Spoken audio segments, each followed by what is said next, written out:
Sign it. Ellie's hand trembled over the marriage certificate, her grandmother's bracelet cold against her wrist. 3 hours ago, she'd married a stranger to save her dying grandmother's medical bills. Now Enzo Corelli, the Mafia boss, who'd offered her everything, stood at the window of their wedding suite, his back to her, voice like ice. This is a business arrangement. You'll have money, security, my name. But don't... He turned and his eyes were empty. Don't expect love from me. The words shattered something in her chest. But when he reached past her for the pen, his hand trembled too. Subscribe now and comment your city. Let's see how far this story travels. Watch until the end, because what happens next will break your heart. The marriage certificate sat on the table between them like a bomb. Ellie stared at the blank line where her signature should go, her vision blurring. The pen felt like it weighed 1,000 pounds. Behind her, she heard Enzo pour himself a drink whiskey from the sound of it. The clink of ice against crystal was the only sound in the massive suite. Having second thoughts. His voice came from the darkness near the window. I'm having all the thoughts. Her voice cracked. Every single one. Then let me simplify it for you. Sign the paper and your grandmother gets the treatment she needs. The hospital bill's gone. The experimental therapy that's her only chance paid for. You walk away with enough money to rebuild your life. He took a drink. Or don't sign and watch her die knowing you could have saved her. That's cruel. That's honest. Ellie's fingers tightened around the pen. 6 months ago, she'd been a college student with dreams and a future. Then Grandma's diagnosis came stage 4. Cancer, aggressive, expensive. The medical bills devoured everything. Ellie dropped out, worked double shifts at the cafe, watched her grandmother fade despite every sacrifice. Then Enzo Corelli walked into her cafe and changed everything. Why me? She whispered. You could marry anyone. Models, socialites, women from your world. I don't want women from my world. Then what do you want? He moved out of the shadows, and the moonlight caught his face. God, he was beautiful, the kind of beautiful that hurt to look at. Sharp cheekbones, dark eyes that held secrets she'd never understand, lips that had smiled at her exactly twice in 3 weeks. I want someone who won't fall in love with me, he said flatly. I want someone who understands this is a transaction. Clean, simple, temporary. How is marriage temporary? Divorce papers are already drawn up. 1 year from tonight we sign them and you walk away wealthy. Until then, you play the role of my wife in public, in private. His jaw tightened. We maintain separate lives. Separate bedrooms. Separate everything. The relief should have been overwhelming. Instead, Ellie felt something twist in her stomach. Something that felt dangerously like disappointment. The papers said you need a wife for business reasons. My father's will stipulates that I must be married to inherit full control of the family business. His way of forcing me to settle down, produce heirs, continue the legacy. Enzo's voice dripped bitterness. He didn't specify that the marriage had to be real. So I'm a loophole. You're a solution. I'm a person. His eyes flashed. I know exactly what you are, Eleanor. You're desperate, drowning in debt, watching the only family you have left die by inches. You're also proud, intelligent, and stubborn enough to argue with me when anyone else would have signed without question. I chose you specifically because you're a person, not a doormat. The words hit her like a slap and a caress simultaneously. She looked down at the marriage certificate again. Her grandmother's face filled her mind, weak, pale, fighting so hard to live. If I sign this, you promise. I never promise what I can't deliver. Your grandmother will have the best care available. Period. And after a year, you leave with $5 million and your freedom. $5 million. The number was obscene, impossible, life-changing. Ellie picked up the pen. Wait. Enzo's hand covered hers, warm and solid. Before you sign, you need to understand what you're entering. My world, my family. We're not like the people you know. I know what you are. Everyone knows what the Corelli family is. Knowing and understanding are different things. If you sign that paper, you'll be my wife. That means protection, but it also means danger. It means people will look at you differently, treat you differently. It means you can never fully escape, even after the year is up. You said, I said you'll have your freedom. I meant it. But you'll also have my name, and that name carries weight you can't imagine. Forever. Ellie met his eyes. Is this you trying to scare me away? This is me being honest, something I'm rarely allowed to be. Then honestly, do you want me to sign? His fingers tightened over hers. Yes. Why? Because... He stopped, and something flickered across his face. Something vulnerable. Because I'm tired. Tired of women who want my money or my power. Tired of pretending to feel things I don't. You don't want me, Eleanor. You want your grandmother to live. That kind of honest motivation is refreshing. You make it sound so romantic, she said dryly. To her shock, he laughed. Romance is a lie people tell themselves to justify poor decisions. This is better. This is clean. Ellie pulled her hand free and signed her name in quick, decisive strokes. There. Done. I'm now Mrs. Enzo Corelli, temporary wife and professional liar. Not a liar, an actress playing a role. What's the difference? Liars believe their own fiction. Actresses know it's a performance. He took the certificate and signed his own name below hers, bold, confident strokes that matched everything about him. Then he pulled out his phone and made a call. It's done. Transfer the funds to Memorial Hospital patient Elena Hart account code 773. All of it. And get Dr. Morrison on the phone. I don't care what time it is in Switzerland. Tell him I need him in the States by morning. He hung up and looked at Ellie. Your grandmother starts treatment tomorrow. The tears came before she could stop them. Ellie pressed her hands to her face, shoulders shaking, trying desperately to hold it together and failing completely. Thank you, she choked out. Thank you. Thank you. Don't.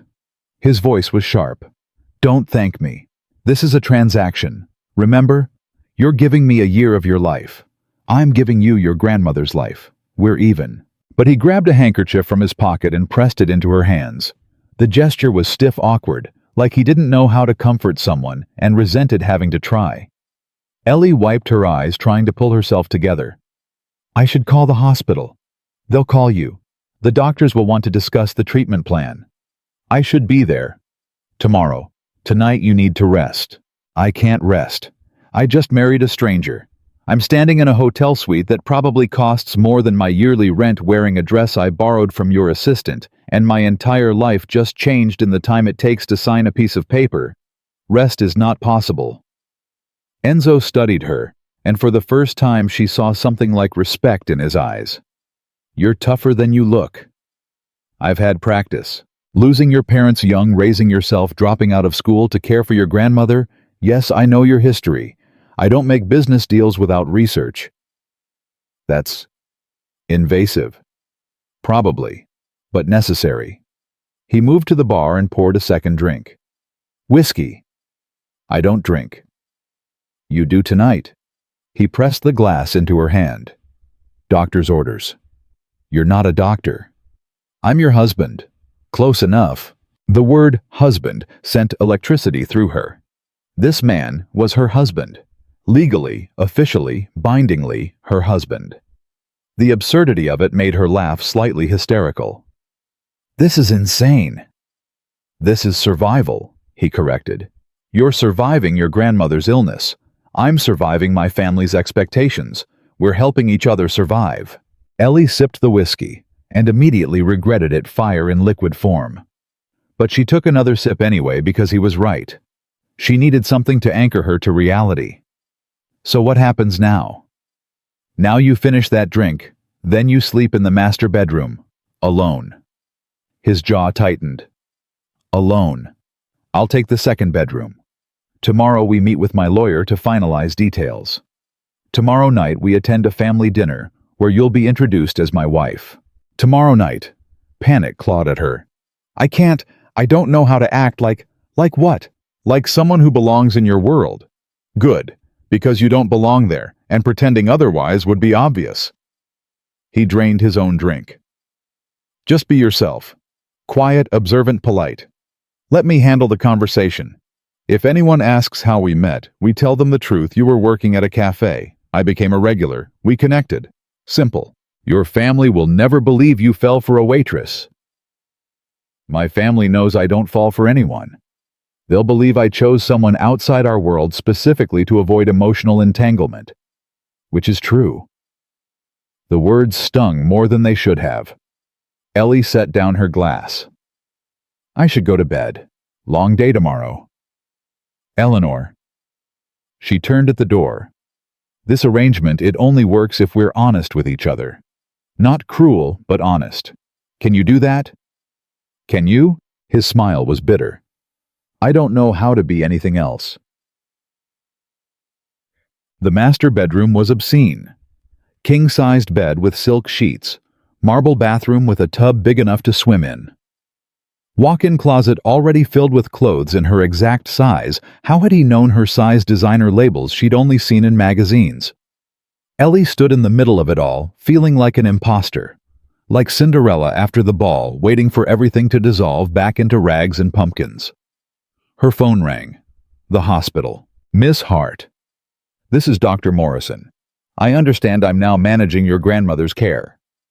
Yes, is she? She's stable. Tired, but stable. And Miss Hart. I want you to know that the treatment plan Mr. Corelli has arranged, it's aggressive, but it's her best chance. I won't lie to you, the odds are still difficult. But they're better than they were this morning. Can I see her? Tomorrow. Let her rest tonight. And Miss Hart, your grandmother is very lucky to have someone who loves her this much. The call ended, and Ellie sank onto the bed, still wearing the borrowed wedding dress. Lucky. Her grandmother was lucky because Ellie had sold herself to a Mafia boss. Because she'd signed away a year of her life to a man who'd explicitly told her not to expect love. A soft knock at the door. Come in. Enzo entered now in just dress pants and an undershirt, looking more human and somehow more dangerous. He held a small box. I forgot to give you this. What is it? Your wedding ring. Can't introduce you as my wife without one. He opened the box and Ellie's breath caught. The ring was exquisite, vintage, intricate, with a diamond that caught the light and shattered it into rainbows. This is too much. This was my grandmother's. He said it quietly. She was the only member of my family who understood what it meant to be trapped in a life you didn't choose. I thought... He stopped.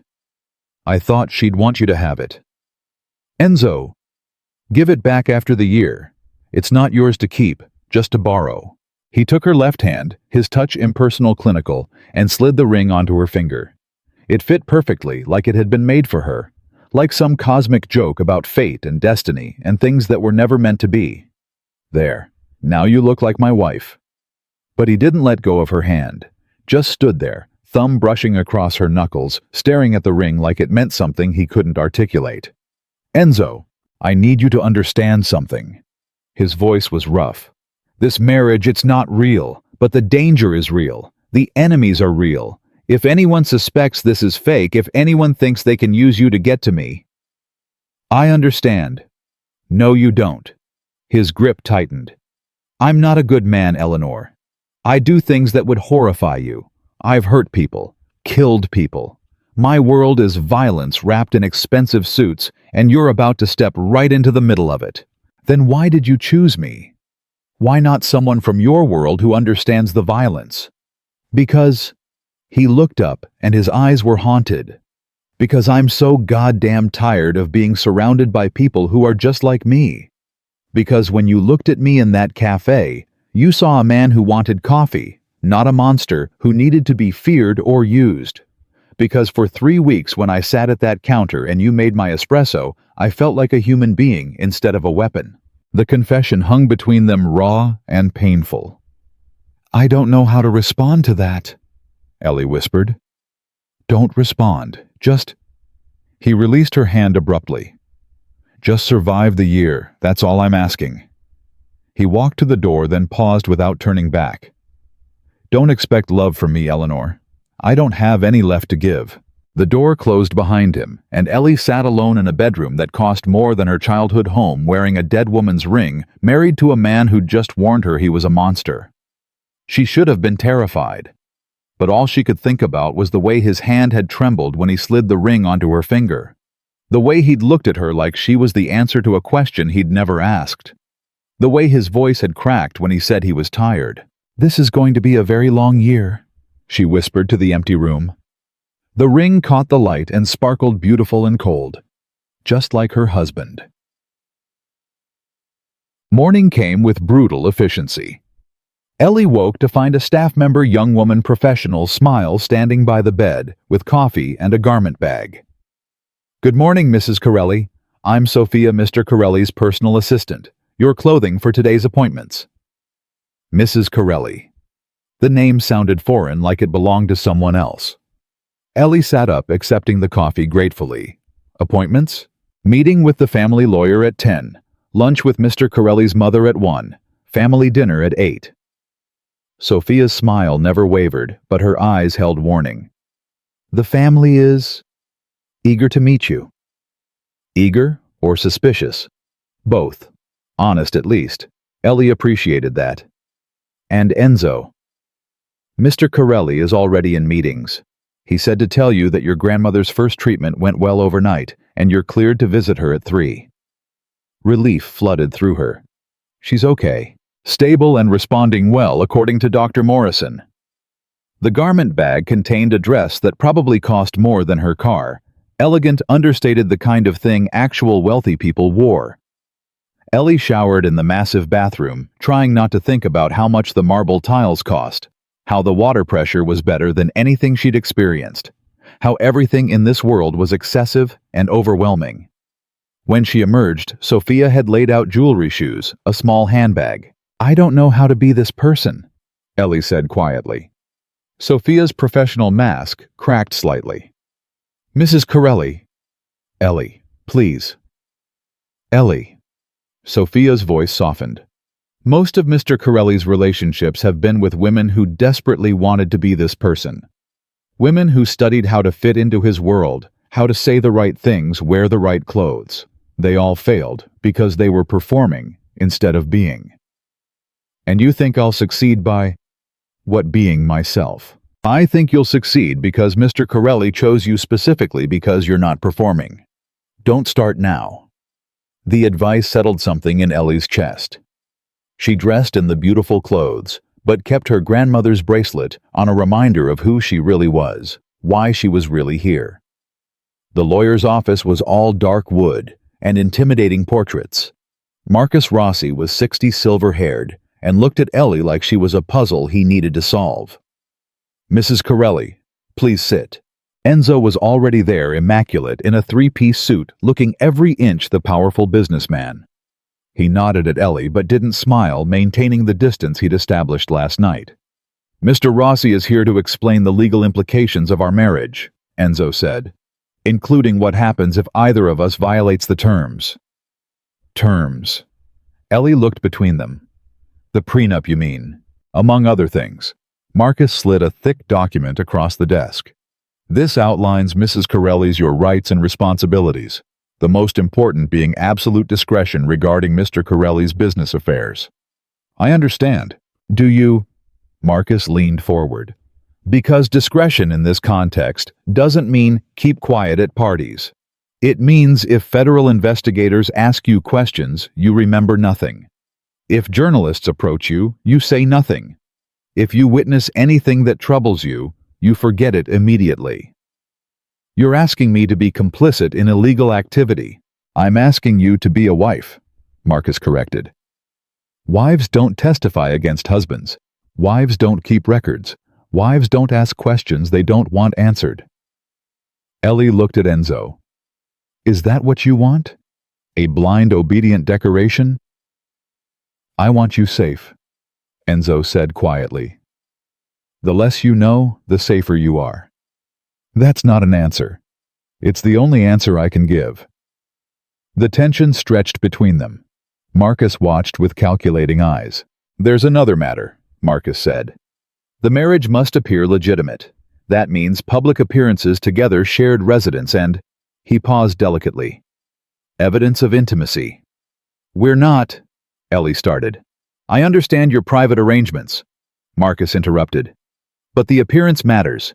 You'll need to be photographed together, attend events as a couple, and yes, share a bedroom when the family visits. No one's visiting our bedroom, Enzo said flatly. Your mother has already requested a tour of your home, with your new wife. Enzo's jaw tightened. When? Next week. Fine. We'll handle it. Handle what? Ellie asked. Pretending we're a real couple lying to your mother. Yes, Enzo said simply. Both. I'm not good at lying. Then don't lie. Just don't tell the whole truth. He stood. We're done here, Marcus. Send the final documents to my office. In the car afterward, Ellie finally exploded. You didn't tell me I'd have to perform for your family. I told you there would be public appearances. Public appearances are different from deceiving your mother in our bedroom. You think my mother is going to believe this marriage is real, regardless of what bedroom we share? Enzo's voice was cold. She knows exactly what this is. She was married to my father. You think she doesn't understand strategic marriages? Then why the charade? Because appearances matter in my world. Because weakness is dangerous, and admitting this marriage is fake would make me look weak. He rarely raised his voice, but now it filled the car. I need my family, my enemies, everyone to believe I chose you, wanted you, claimed you. Otherwise, you become a target instead of a protected asset. The word asset stung. I'm not a thing you own. In my world, you are. The moment you signed that paper, you became mine to protect, mine to defend, mine to control. He caught himself, exhaled sharply. I don't mean it like that. I mean, you mean exactly like that. I'm another piece on your chessboard. You're my wife. Temporarily. For business. You made that very clear. Yes, I did. But something in his voice wavered. Ellie, I'm trying to keep you safe. In a year, you'll walk away with enough money to build any life you want. But only if you survive the year. Only if my enemies don't see you as an easy way to hurt me. And the best way to do that is to make them think you care about me. Yes. Even though you don't. The pause stretched too long. Even though I can't afford to. The distinction wasn't lost on Ellie. Can't afford to. Not don't. Can't. We're here, the driver announced. They'd arrived at a restaurant that was all glass and elegant minimalism. Through the windows, Ellie could see a woman waiting 50s beautiful in the way that spoke of good genes and better surgeons wearing pearls that probably cost more than Ellie's college tuition. Your mother. My mother, Maria Corelli. Enzo's voice held complicated emotions. She's going to hate you on principle. Don't take it personally. How reassuring. He caught her hand as she reached for the door. Eleanor, my mother is difficult. She'll say things designed to hurt you, to test you, to see if you break. Don't give her the satisfaction. Any other advice? Don't apologize. Don't explain yourself. And for God's sake, don't tell her the truth about why we married. What should I tell her? His thumb brushed across her knuckles, right over his grandmother's ring. Tell her I chose you because you're the only person who's been honest with me in 20 years. She'll believe that. It's the truth. Before Ellie could respond, he released her hand and exited the car. She followed heart-hammering into what felt like a lion's den, wearing a borrowed dress and a dead woman's ring. Maria Corelli watched them approach with eyes that missed nothing. Enzo. And this must be the mystery woman who convinced my son to finally settle down. Her smile was all teeth. How unexpected. Mother, this is Eleanor. My wife. Eleanor. Maria's gaze raked over her. Not Elena or Ellie, but Eleanor. How formal. Tell me, Eleanor, where exactly did you and my son meet? The story has been frustratingly vague. At my cafe, Ellie said steadily. I was working. He came in for coffee. How romantic. A waitress and a Corelli. The disdain was palpable. And you decided after 3 weeks that you were suited for marriage?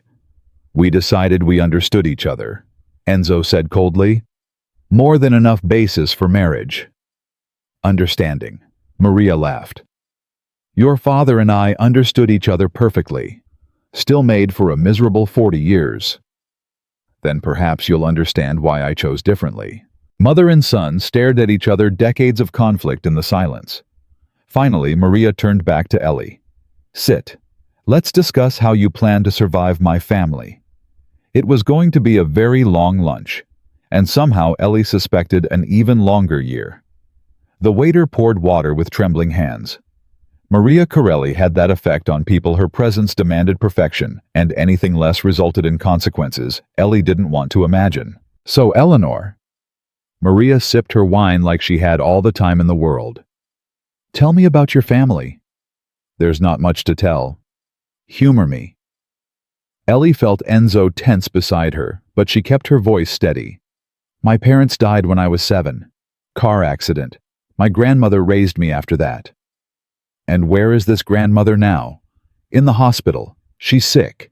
Maria's eyes sharpened. Sick how? Cancer, stage 4. How unfortunate. And expensive, I imagine. The words were casual, but the implication cut like a knife. Experimental treatment, specialized doctors, those things cost a fortune. More than a waitress could afford. Mother. Enzo's voice held warning. I'm simply making conversation, darling. Getting to know my new daughter-in-law. Maria leaned forward.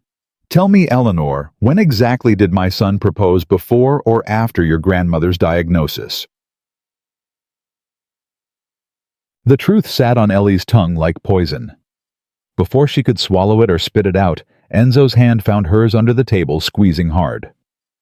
After, Ellie said quietly. He proposed after. How convenient. Maria. Enzo's voice dropped to something dangerous. Enough. I'm simply observing that the timing is interesting. You meet a waitress, her grandmother gets sick, and suddenly you're married. Forgive me for noticing the pattern. The pattern, Enzo said coldly, is that I met someone who didn't want anything from me. Someone who argued with me, challenged me, and treated me like a human being instead of a bank account. The fact that she needed help when I could provide it made the decision easier, not suspicious. You're telling me you married for love? Maria laughed. You don't believe in love. You told me that yourself after Victoria left. I believe in partnership. Eleanor understands what that means. Does she? Maria turned her full attention to Ellie. Do you understand what partnership means in this family? It means looking the other way when your husband comes home with blood on his hands. It means smiling at parties while planning funerals. It means raising children who will inherit violence, like it's a family heirloom. We're not having children, Enzo said flatly. Something flickered across Maria's face. Disappointment maybe, or relief. Of course not. Because this isn't real, is it? The silence was deafening. This marriage is real, Enzo said. Legally, publicly, and in every way that matters. But not emotionally. Since when do Corelli marriages require emotion? Maria flinched. Point scored. She recovered quickly, but Ellie had seen the crack in her armor. Your father would be disappointed. My father's dead. His disappointment died with him. His expectations didn't. You're the head of this family now, Enzo. That comes with responsibilities. Which I'm fulfilling. I'm married, I'm stable, I'm exactly what the family needs. He stood abruptly. We're done here. We haven't even ordered. I said we're done. Come on, Eleanor. Ellie followed him out, acutely aware of the stares from other diners, the whispers that started before they reached the door. In the car, Enzo was silent, jaw-tight, hands clenched into fists. I'm sorry, Ellie said quietly. For what? For whatever I did wrong in there. He looked at her like she'd spoken a foreign language. You did nothing wrong. My mother is... He stopped. She's been bitter since my father died. She sees threats everywhere, manipulation in everything. Don't take it personally. She thinks I married you for money. You did marry me for money. The bluntness stung. I married you to save my grandmother. Same thing. It's not... Ellie caught herself. You know what? You're right. It is the same thing. I'm using you for financial security. You're using me for social legitimacy. We're both getting exactly what we need. Exactly. So why does it feel so horrible? Enzo was quiet for a long moment. Because we're both pretending this doesn't cost us anything. But it does. Every lie has a price. What's your price? He looked out the window. I don't know yet. The hospital was a relief after lunch with Maria. Clean white walls, antiseptic smell, and most importantly, Grandma Elena awake and smiling when Ellie walked in. There's my girl. Elena's voice was weak but warm. Come here, let me see you. Ellie rushed to the bed, tears already falling. Grandma. None of that. I'm not dead yet. Elena patted the bed. Sit. Tell me about this husband of yours. You heard? The nurses can't stop talking about it. Eleanor Hart married to Enzo Corelli. They're calling it the love story of the century. Elena's eyes twinkled. I know better.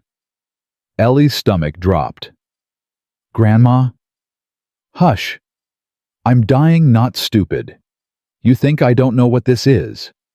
You think I don't know why that handsome man with the expensive suit suddenly showed up offering miracles? Elena took Ellie's hand. Baby girl, what did you do? The whole story poured out: the cafe, the proposal, the contract, the year-long arrangement. Everything except the darkness underneath the danger Maria had hinted at, the blood Enzo might have on his hands. Elena listened without interrupting. When Ellie finished, her grandmother was quiet for a long time. Are you angry? Ellie whispered. Angry, no. Terrified, yes. Elena squeezed her hand. Ellie, I don't want to live if it costs you your soul. It's just a year. 1 year and then I'm free. Free with $5 million and a dead heart. My heart's fine. Is it? Elena studied her face. Because when you talk about him, your eyes do this thing. This soft thing, like you're trying not to feel something you're already feeling. I barely know him. That's not a no. Ellie pulled away, standing at the window. It doesn't matter what I feel. This is a business arrangement. He made that very clear. And you believed him. Why wouldn't I? Because men like that, powerful men who buy solutions to their problems, they don't marry women they feel nothing for. They hire assistants. They pay lawyers. They don't put rings on fingers and introduce you to their mothers unless... Elena stopped. Unless they're lying to themselves as much as they're lying to you. You don't know him. I know men, and I know my granddaughter. This is going to hurt both of you. I can handle pain. I know you can. That's what scares me. Elena lay back exhausted. Promise me something. Anything. Promise me you'll protect your heart, because he won't. Men like him don't know how. Ellie kissed her grandmother's forehead. I promise. But the lie tasted bitter. Outside the hospital room, Enzo was waiting. He'd been on the phone pacing but hung up when he saw her. How is she? Better. The treatment's working. Ellie wiped her eyes. Thank you. For this. For all of this. It's what we agreed to. Still, thank you. He nodded stiffly. We need to go. The family dinner starts in 2 hours, and you'll want time to prepare. Prepare how? Mentally, emotionally, possibly with alcohol. His attempt at humor fell flat. My family is... intense. More intense than your mother. My mother was the warm-up act. They drove back to the house in silence. Sophia was waiting with another dress, this one deep green, more formal, with jewelry that looked antique and probably was. The family expects formality, Sophia explained. Conservative, elegant, expensive. You're representing the Corelli name now. No pressure, Ellie muttered. Sophia smiled. You'll do fine. Just remember, don't answer questions you're not asked, don't volunteer information, and for God's sake, don't mention love. Why not? Because this family doesn't believe in it. Love is weakness. Partnership is strength. If you want to survive tonight, You need to show them you understand the difference." Ellie dressed in the beautiful gown, feeling like she was putting on armor. The jewelry was heavy, real gold, real diamonds, the weight of wealth she'd never imagined. When she looked in the mirror, she didn't recognize herself. A knock at the door. "Come in." Enzo entered, stopped, and stared. "What?" Ellie touched her hair self-consciously. "Is something wrong?" "No, you're—" He cleared his throat. "You look perfect. Sophia has good taste." "It's not the dress." His voice was rough. "It's you." The words hung between them, dangerous and complicated. Ellie's heart hammered. "We should go," she said quickly. "Yes, we should." But neither of them moved. "Enzo, don't." He stepped back. "Don't say whatever you're about to say. Not tonight. Tonight we have roles to play. And after tonight, we go back to our separate corners and pretend this doesn't hurt." "Does it hurt?" His eyes met hers, and for a moment, just a moment, she saw past the walls to the man underneath. Lonely, exhausted, desperate for something real in a world built on lies. "Every second," he whispered. Then the mask slammed back into place, and he was Enzo Corelli again, untouchable, powerful, cold. "Let's go meet my family." The Corelli estate made Enzo's house look modest. Sprawling mansion manicured grounds gates that probably cost more than most houses. Cars lined the circular driveway, Mercedes Bentleys, a Rolls-Royce that gleamed under the lights. "How many people will be here?" Ellie asked. 30, maybe 40. Extended family key associates, people whose opinions matter. And they're all coming to judge me. They're coming to judge us. Whether this marriage makes me look strong or weak. Whether you're an asset or a liability. What happens if they decide I'm a liability? Enzo's hand found hers. They won't, because I'll make it very clear that you're under my protection. Anyone who threatens you threatens me. That sounds ominous. It's meant to. They walked in together, and the room went quiet. 40 pairs of eyes turned toward them, assessing, calculating, judging. Ellie forced herself to breathe, to stand tall, to look like she belonged in this world of wealth and danger. An older man approached 60s, silver hair. Cold eyes that reminded Ellie of a shark. "Enzo, congratulations on your marriage." "Uncle Sal, thank you." Enzo's voice was carefully neutral. "This is my wife, Eleanor." Salvatore Corelli looked Ellie up and down like she was livestock at auction. "Interesting choice. Not what we expected." "I don't make expected choices." "Clearly." Sal turned to Ellie. "Tell me, dear, how does a waitress end up married to the head of the Corelli family?" "I made good coffee," Ellie said evenly. Someone laughed. Sal's expression didn't change. "Good coffee? How simple. I'm sure that's all it took." He leaned closer. "Word of advice, sweetheart, this family doesn't tolerate weakness. If you can't handle the pressure, leave now before you get hurt." "Is that a threat?" "It's a courtesy. The last woman who married into this family had a nervous breakdown within 6 months. The one before her disappeared entirely." Disappeared as in left, or disappeared as in, "That's enough, Sal." Enzo's voice was ice. "Eleanor is my wife. She has my protection. Anyone who forgets that will answer to me personally." Sal smiled, but it didn't reach his eyes. "Of course. Just making sure she understands what she's walked into." He moved away, and Ellie released a breath she didn't know she'd been holding. "He's charming. He's dangerous. Stay away from him." Noted. More introductions followed, cousins, associates. People whose names Ellie immediately forgot.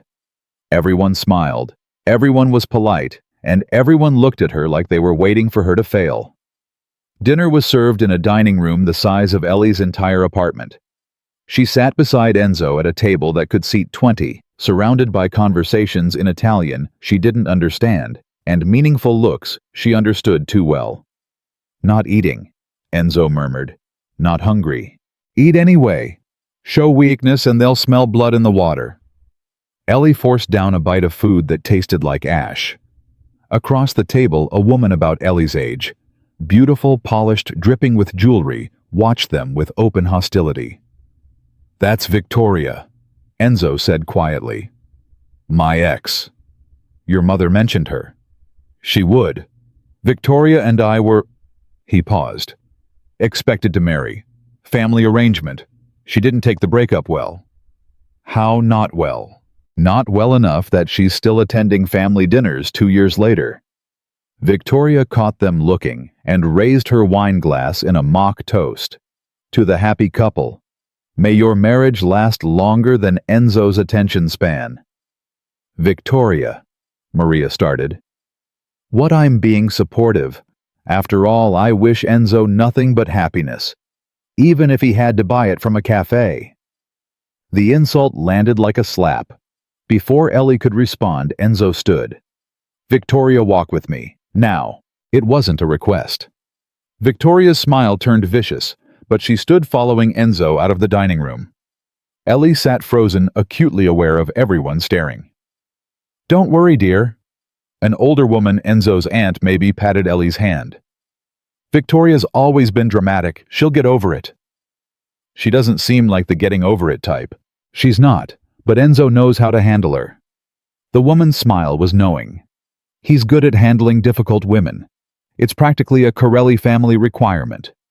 The conversation moved on, but Ellie couldn't stop thinking about Enzo and Victoria outside somewhere having God knows what conversation. Was he reassuring her? Threatening her? Kissing her?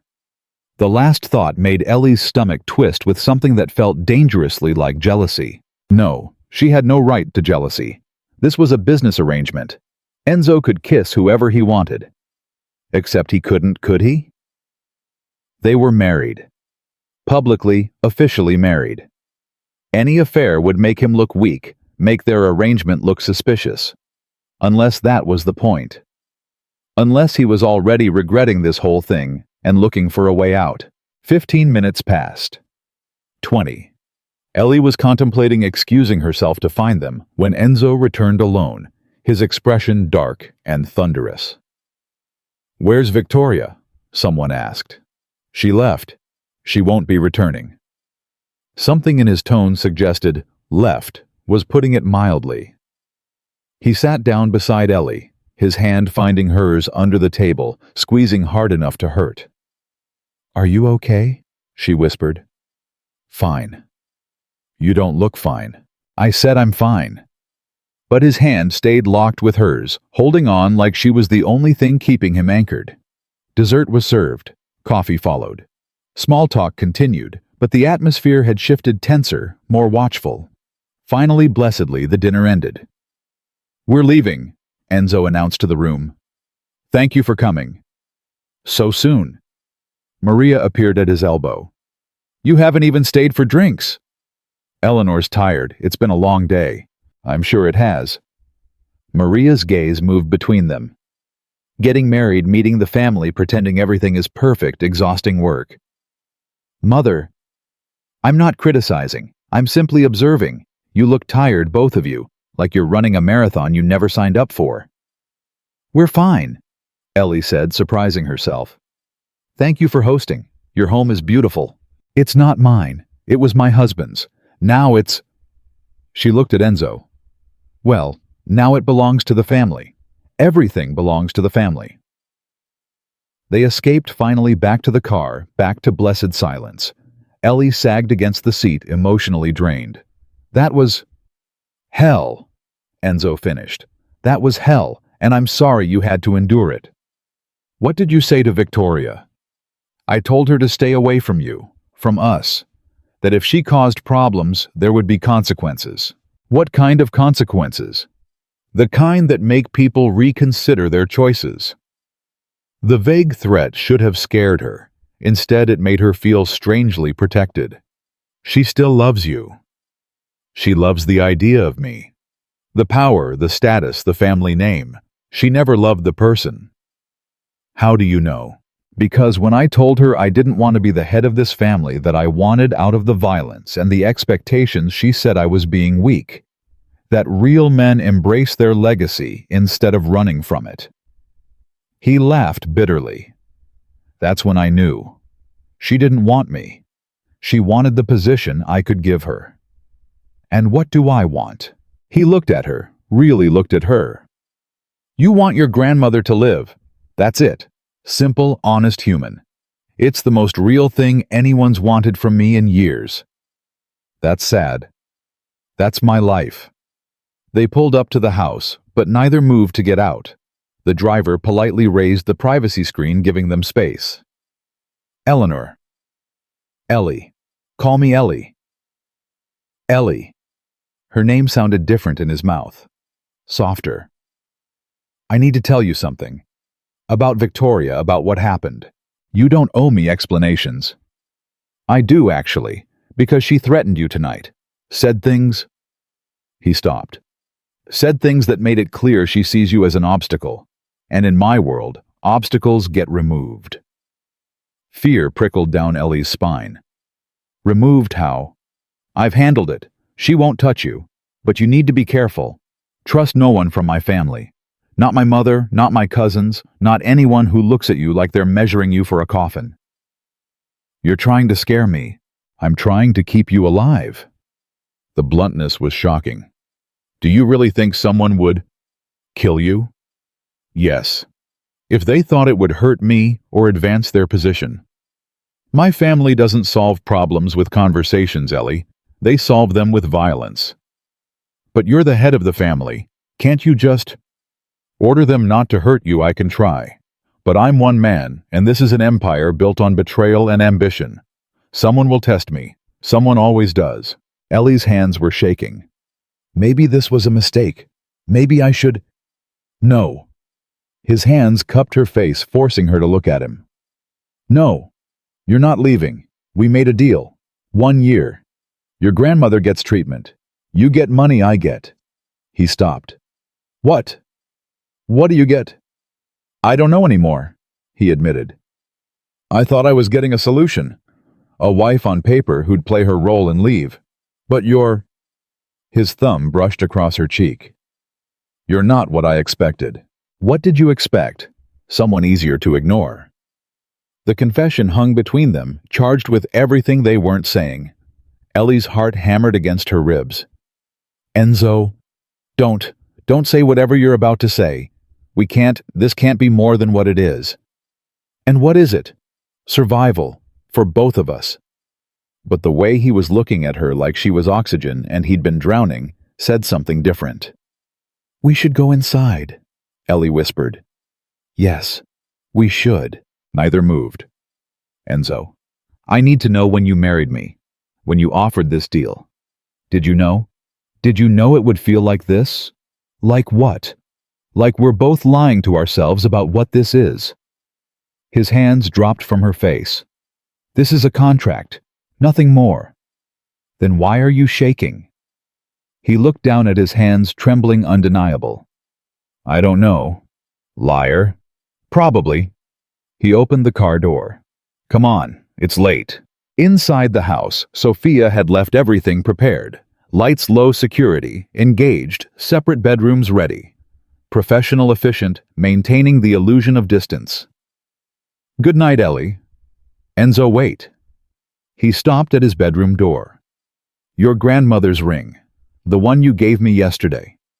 You said she understood what it meant to be trapped in a life you didn't choose. What did you mean? He was quiet for so long, she thought he wouldn't answer. Finally, she married my grandfather because her family arranged it. 17 years old, terrified, thrown into a world of violence she didn't understand. She survived 40 years of a loveless marriage, raised children who became killers, and died alone in a house full of people who never really knew her. That's horrible. That's legacy. That's tradition. He looked at the ring on Ellie's finger. She gave me that ring before she died. Made me promise that if I ever married, I'd choose differently. Choose someone real, someone honest, someone who could save me from becoming my father. And you gave it to me as part of a fake marriage? The irony isn't lost on me. He smiled bitterly. Good night, Ellie. His door closed, leaving Ellie alone in the hallway, wearing a dead woman's ring and carrying the weight of promises she never agreed to keep. She went to her own room, changed into pajamas, and lay awake staring at the ceiling. Somewhere in this massive house, Enzo was doing the same. She could feel it, the shared insomnia of two people pretending they weren't drowning. Her phone buzzed. Text from the hospital. Your grandmother is asking for you. Not urgent, but when you have time tomorrow. Tomorrow. Another day of this strange new life. Another day of pretending she didn't feel things she absolutely shouldn't feel. Another day of lying to everyone, including herself. Ellie touched the ring on her finger, feeling the weight of history and expectation, and dead women who'd survived worse. 1 year? She whispered to the darkness. I can survive 1 year. But her heart called her a liar, and deep down she knew it was right. 3 a.m. and Ellie gave up on sleep. She wandered downstairs in bare feet and borrowed pajamas, following the sound of something she couldn't quite name. The house was different at night, shadows longer, silence heavier like it was holding its breath. The kitchen light was on. Enzo stood at the counter, still in his dress shirt and pants from dinner, tied discarded sleeves rolled up. He was making espresso with the kind of focused intensity people usually reserved for diffusing bombs. Couldn't sleep either, Ellie said from the doorway. He didn't startle. I heard you pacing. Your room is directly above my office. Sorry. Don't be. I was pacing too. He pulled the espresso shot, the machine hissing softly. Want one? It's 3 a.m. That wasn't a no. She sat at the counter watching him work. His movements were precise, practiced. He knew his way around the espresso machine better than she'd expected. You made your own coffee before you hired me. Every morning for 10 years. He slid a perfect espresso across to her. I hired you because you made it better. And because... He stopped. Because for 3 weeks that counter at your cafe was the only place I felt human. The admission hung between them, raw and undefended. Ellie wrapped her hands around the small cup, feeling its warmth. Your family is terrifying. I know. Your ex-girlfriend wants me dead. I know that too. And your mother thinks I'm a gold digger. She thinks everyone is a gold digger. Comes from 40 years of marriage to a man who bought solutions instead of earning them. He leaned against the counter. I'm sorry about tonight, about all of it. Don't apologize. You warned me. I didn't warn you enough. He looked exhausted, not just tired, but bone-deep weary, in a way sleep wouldn't fix. Victoria cornered me outside, said things about you, about us, about what she'd do if she ever got the chance. What did you tell her?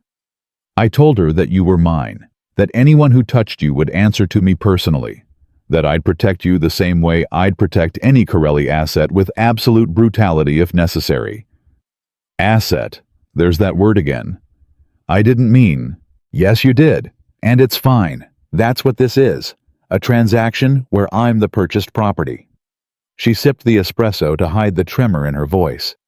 But, for the record, being called an asset to my face feels pretty dehumanizing. Enzo flinched. You're right. I don't know how to do this. Do what? Care about someone without categorizing them as a business arrangement. In my world, everything has a purpose, a function, a place in the hierarchy. People are either family, soldiers, associates, or enemies. There's no category for... He gestured helplessly. For whatever you are. What am I, Enzo? I don't know, and it's driving me insane. They sat in silence, drinking espresso at 3 a.m, like it was the most normal thing in the world. Outside, security lights illuminated the grounds. Inside, 2 people pretended they weren't falling into something neither could afford. Tell me something true, Ellie said suddenly. What? Something true. Not part of the contract, not part of the performance, just something real. Enzo studied her. Why? Because I'm sitting in a stranger's kitchen, wearing a dead woman's ring, married to a man I barely know, and I need to remember what real feels like. He was quiet for a long moment. Then, I hate this house. What? This house. I hate it. Every room, every piece of furniture, every painting on the wall, it all belonged to my father. His taste, his choices, His legacy. I've lived here for 2 years since he died, and I haven't changed a single thing because changing it would feel like admitting I'm different from him. Are you different from him? I don't know. That's what scares me. He poured himself another espresso. My father built an empire on violence and fear. He was a monster who wore expensive suits and attended charity galas. And everyone, my mother, my uncles, my entire family, they all act like he was some kind of hero. But you don't think he was? I think he was a murderer who died wealthy and respected. I think he destroyed lives and called it business. I think, his voice cracked, I think I'm becoming him piece by piece, and I don't know how to stop it. The confession shattered something in Ellie's chest. She reached across the counter, covered his hand with hers. You're not him. How do you know? Because you care that you might be. Monsters don't worry about becoming monsters. They just are. His hand turned under hers, fingers interlacing. You make it sound simple. It is simple.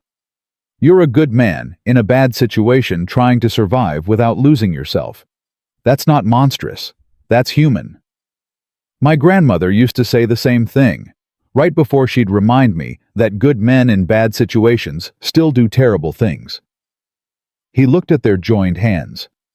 What if I do terrible things, Ellie? What if you see me for what I really am and can't look at me anymore? Then I'll deal with it when it happens. But right now in this kitchen at 3 a.m, you're just a man drinking espresso and hating his father's house. That's all I see. That's all you see, or all you're willing to see.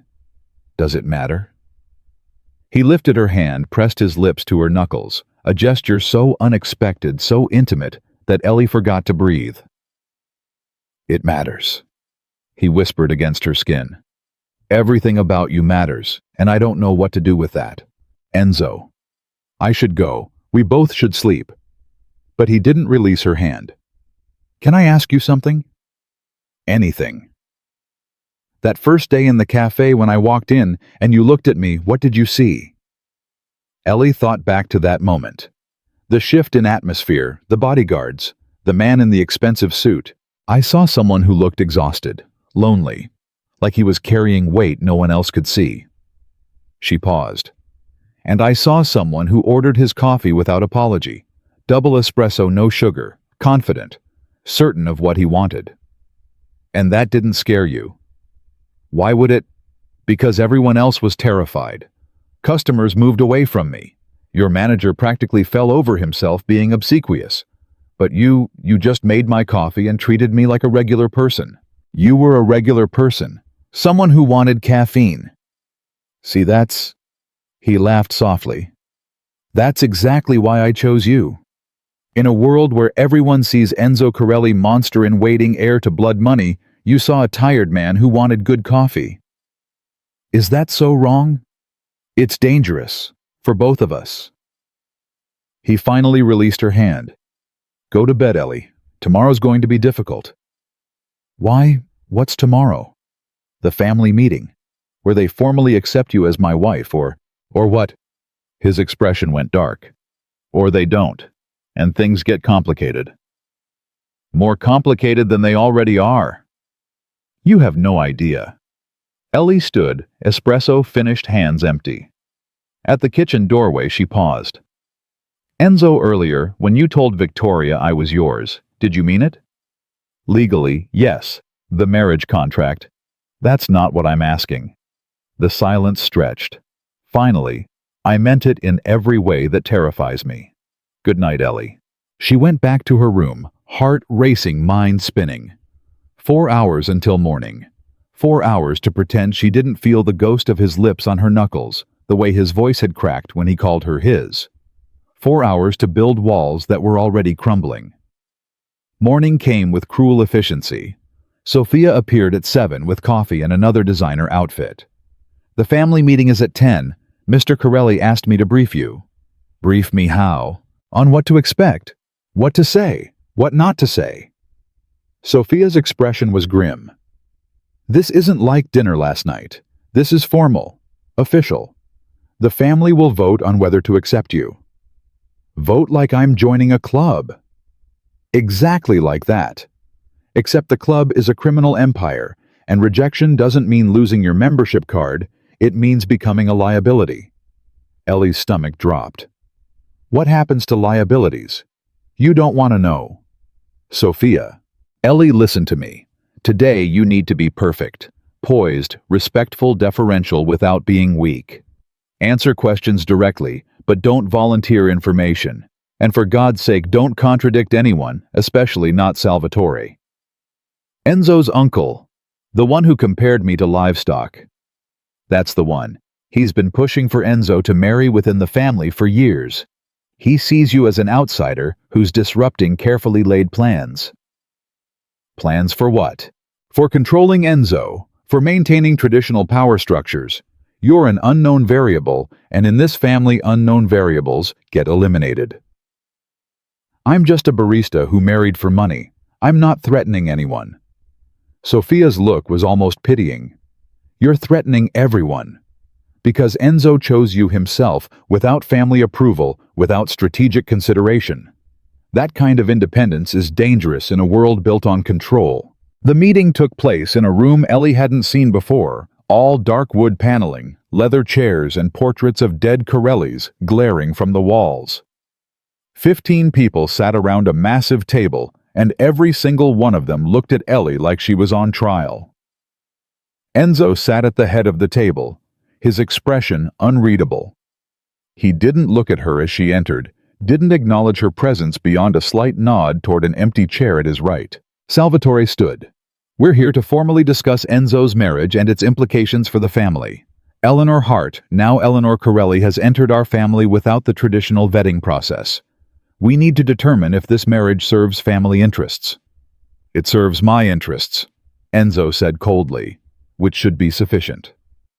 Your interests are family interests, nephew. You're the head. Your choices affect everyone at this table. Then everyone at this table should trust my judgment. We would if your judgment hadn't been historically questionable regarding women. Salvatore's smile was cruel. Victoria, Angela, that actress whose name I can't remember. You have a pattern of choosing poorly. I chose Eleanor because she's nothing like those women. Exactly. She's not from our world. She doesn't understand our ways. She's a waitress with a dying grandmother and convenient financial problems. He turned to Ellie. No offense, dear. All offense taken, Ellie said quietly. The room went silent. Enzo's eyes widened slightly. Surprise maybe, or warning. Salvatore's smile sharpened. Excuse me. You meant offense. Don't insult me and then pretend you didn't. Ellie kept her voice steady. You're right, I'm not from your world. I'm an outsider who married your nephew for money to save my dying grandmother. But at least I'm honest about it. How many people at this table can say the same about their motivations? Careful, girl? I'm not a girl. I'm Enzo's wife. And unless I'm mistaken, that means something in this family. Salvatore looked at Enzo. Are you going to let her speak to me like this? She can speak however she wants, Enzo said. She's right. At least she's honest about what this is. And what is it? A marriage that serves my purposes and hers. Clean, simple, mutually beneficial. More honest than half the marriages in this family. Maria spoke up from the corner. Enzo, your father would be disappointed, I know. You've mentioned it several times. His voice could cut glass. But my father's dead and I'm not him. This marriage stands. Even if the family disagrees, Salvatore challenged, even then. The tension was suffocating. Ellie could feel everyone calculating, weighing options, considering whether Enzo's authority was worth challenging. Finally, an older woman, Enzo's great-aunt Teresa, spoke. I vote to accept the marriage. Eleanor showed spine just now. That's worth more than breeding. One by one, the votes came in. Some reluctant, some hostile, but ultimately consensus. The marriage was accepted. For now. Salvatore's expression promised this wasn't over. Welcome to the family, Eleanor. Try not to get killed. The meeting dissolved. People filed out, some nodding at Ellie, others ignoring her completely. When the room was finally empty, except for her and Enzo, she sagged against the table. That was Reckless, Enzo finished. Talking back to Salvatore like that. Are you trying to get yourself killed? I thought you wanted me to show strength. I wanted you to survive, not challenge the second most powerful man in this family to a verbal duel. He was insulting me. He was testing you and you— Enzo stopped, ran his hands through his hair. You called him out on his bullshit, in front of 15 witnesses. Do you have any idea what you just did? Made an enemy. Earned respect. Grudging, hostile, dangerous respect, but respect. He looked at her like he was seeing her for the first time. You're either incredibly brave or incredibly stupid. Can't I be both? Despite everything, he laughed. God, you're going to be the death of me. I thought Victoria had dibs on that. Victoria's handled. She won't be a problem anymore. Handled how? His expression closed off. You don't want to know. Enzo, if you hurt her. I didn't lay a hand on her, but I made it very clear that bothering you would have consequences she couldn't afford. She's smart enough to listen. And if she's not, then I'll do what's necessary to protect you. That's my job now. I'm not a job, I'm a person. You're my wife. In my world, that's the same thing. Well, in my world, it's not. Ellie's voice rose. In my world, marriage means partnership, equality, not protection rackets and veiled threats. Then maybe you shouldn't have married into my world. The words landed like a slap. Ellie stepped back. You're right. Maybe I shouldn't have. Maybe I should have let my grandmother die and kept my dignity intact. Ellie. No. You made it very clear what this is. A transaction. I'm an asset you protect. A problem you manage. A wife in name only. She pulled off his grandmother's ring, slammed it on the table. I'm done pretending this is anything else. She walked out, leaving Enzo standing alone with the ring between them like an accusation. The next 3 days were Cold War. Ellie made Enzo's coffee at 7 sharp, left it on the counter, and disappeared before he emerged from his office. They passed each other in hallways without speaking. They attended one mandatory charity event where they smiled for cameras and didn't exchange a single genuine word. At night, Ellie lay awake listening to him pace in his office below her room, wondering who would break first. Her grandmother noticed during her daily visit. You look miserable. I'm fine. You're a terrible liar. What happened? Nothing. Everything. I don't know. Ellie slumped in the visitor's chair. He treats me like a possession. Like something he owns. And you're surprised by this? I'm disappointed. I thought— She stopped. You thought he saw you differently, as more than a transaction. Stupid, right? Not stupid. Human. Elena reached for Ellie's hand. Baby girl men like him don't know how to see people as people. They've been trained from birth to see assets, liabilities, threats, and opportunities. It's not personal, it's survival. That doesn't make it hurt less. No, it doesn't. That night, Ellie found a note under her door. I'm sorry, I don't know how to be what you need, but I'm trying. Please come downstairs. E. She should have stayed in her room. Should have maintained the distance. Should have protected herself. She went downstairs. Enzo was in the kitchen surrounded by ingredients, flour, eggs, sugar, chocolate. He looked up when she entered, and there was something vulnerable in his expression that stopped her cold. What are you doing? Baking, or trying to. I'm not very good at it. He gestured to the disaster area. My grandmother used to make these chocolate cookies, said they fixed everything. I thought— He stopped. I thought maybe they'd fix this.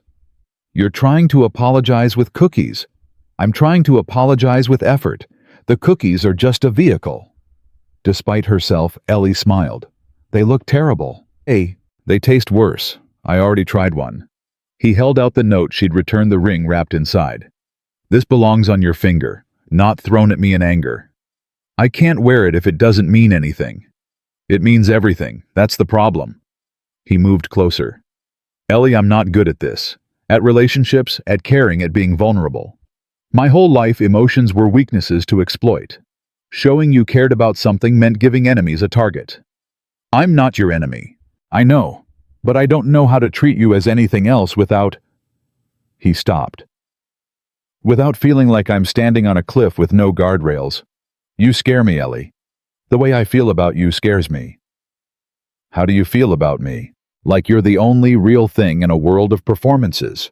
Like if I lose you, I'll lose the last piece of myself that remembers how to be human. Like, his voice cracked. Like this marriage was supposed to be simple and you've made it the most complicated thing I've ever done. Is that a bad thing? I don't know. Ask me in a year when this is over and you're gone. What if I don't want to be gone? The question hung between them, dangerous and impossible. Don't, Enzo whispered. Don't say that. This has an expiration date. We agreed. Agreements can change. Not this one. In a year you walk away with your money and your freedom. That was the deal. What if I don't want freedom? What if I want... Don't. He backed away. Don't finish that sentence. Because if you do, if you say what I think you're going to say, everything changes. And I can't let you choose this life. This world. Me. Why not? Because you deserve better.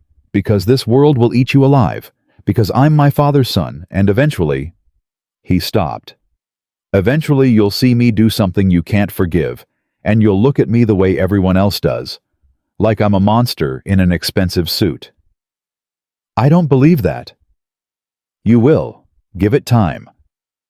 Ellie crossed the distance between them, took the ring from his hand, and slid it back onto her own finger. I'm not giving it time. I'm giving it now, this moment, right here. She looked up at him.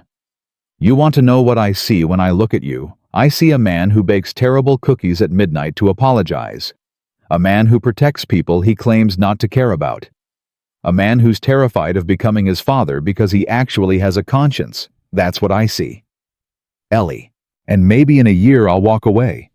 Maybe I'll take my money and my freedom and never look back. But maybe... She touched his face. Maybe I won't want to. Maybe this year won't be enough. It has to be enough. Why? Because I'm not letting you choose permanent when you don't know what permanent means in my world. You think you understand, but you don't. The violence, the danger, the constant calculation of threats, that's my normal. That's every day for the rest of my life. I won't trap you in that. Even if I want to be trapped. Especially then. But his hand covered hers on his face, holding her there. God, especially then. They stood like that, frozen in a moment that felt like a crossroads. Then Enzo's phone rang, shattering the spell. He pulled away, checked the screen, and his expression went hard. I have to take this. Now. Now. He answered, listened, and his jaw tightened. When? How many? I'll be there in 20 minutes. He hung up, already moving toward the door. Enzo, what? Stay here. Don't leave the house. Sophia will stay with you. What's happening? Business. The dangerous kind. I'll be back by morning. That's not an answer. It's the only answer I can give.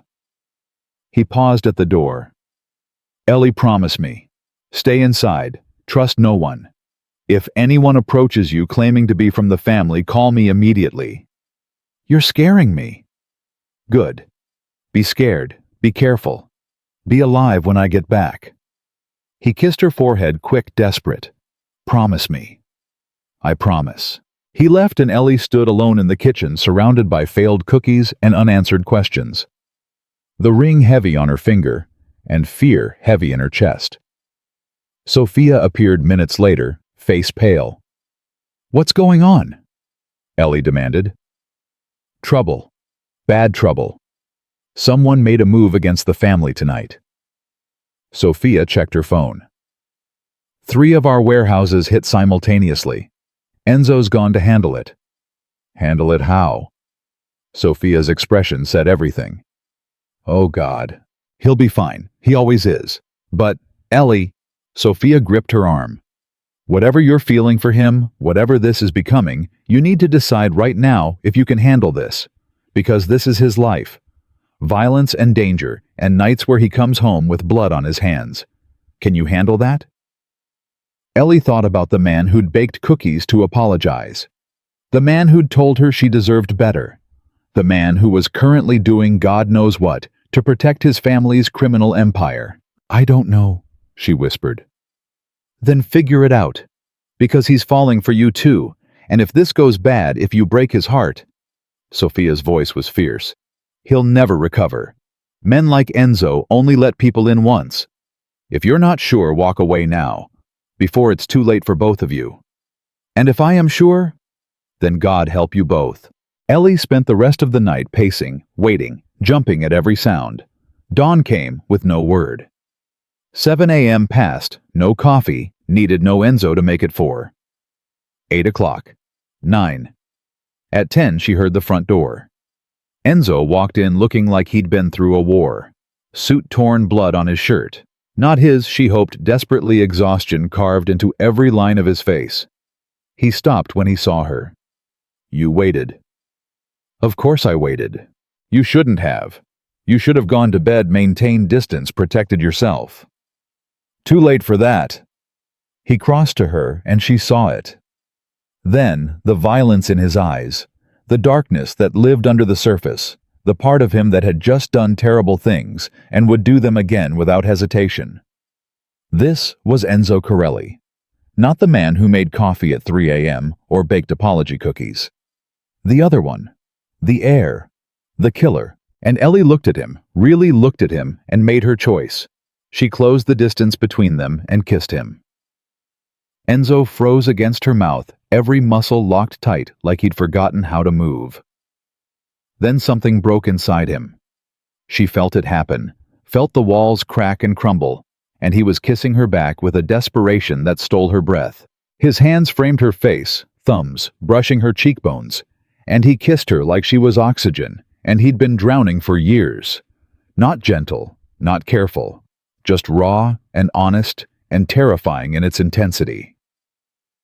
When they finally broke apart, both breathing hard, Enzo pressed his forehead to hers. You shouldn't have done that. Too late.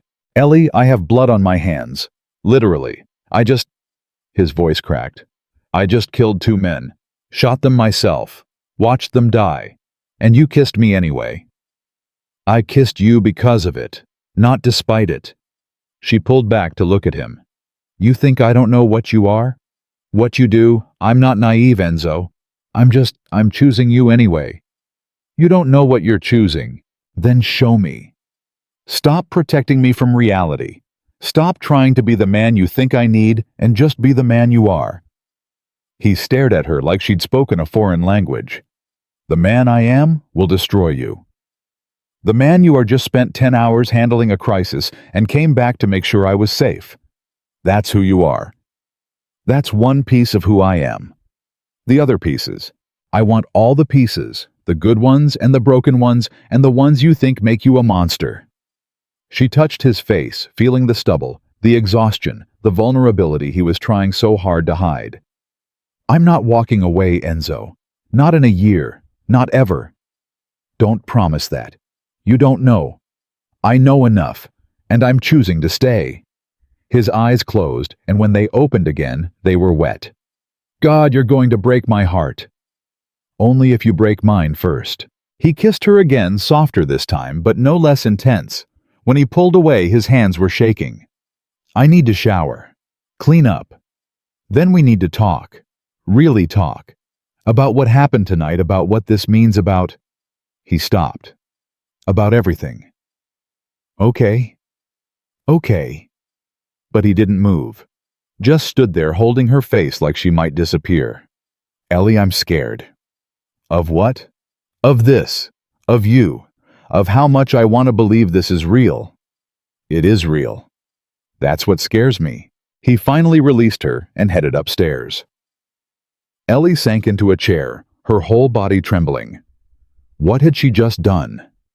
She'd kissed a man with blood on his shirt, a man who'd just admitted to killing people, a man who should terrify her, and all she felt was relief that he'd come home alive. Sophia appeared in the doorway. I saw. Saw what? The kiss, the confession, all of it. She sat down across from Ellie. You really meant it. You're staying? I think so. Yes. I don't know. Ellie pressed her hands to her face. Is this insane? Tell me if this is insane. It's completely insane, but... Sophia's expression softened. I've worked for Enzo for 5 years. I've seen him with Victoria, with Angela, with women who wanted his money, or his power, or the thrill of dating someone dangerous. He never looked at any of them the way he looks at you. How does he look at me? Like you're the answer to a question he didn't know he was asking. Like you're home. Sophia paused. But Ellie, you need to understand what you're signing up for. Tonight, those warehouses that got hit, that's going to mean retaliation, which means more violence, more blood, more nights where he comes home looking like he went through hell. I know. Do you? Because knowing intellectually and living it are very different things.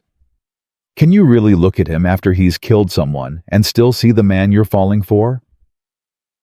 I just did. Tonight, yes. But what about next month? Next year? What about when you have kids and you have to explain why daddy disappears for days and comes home with bruises? What about when? Stop.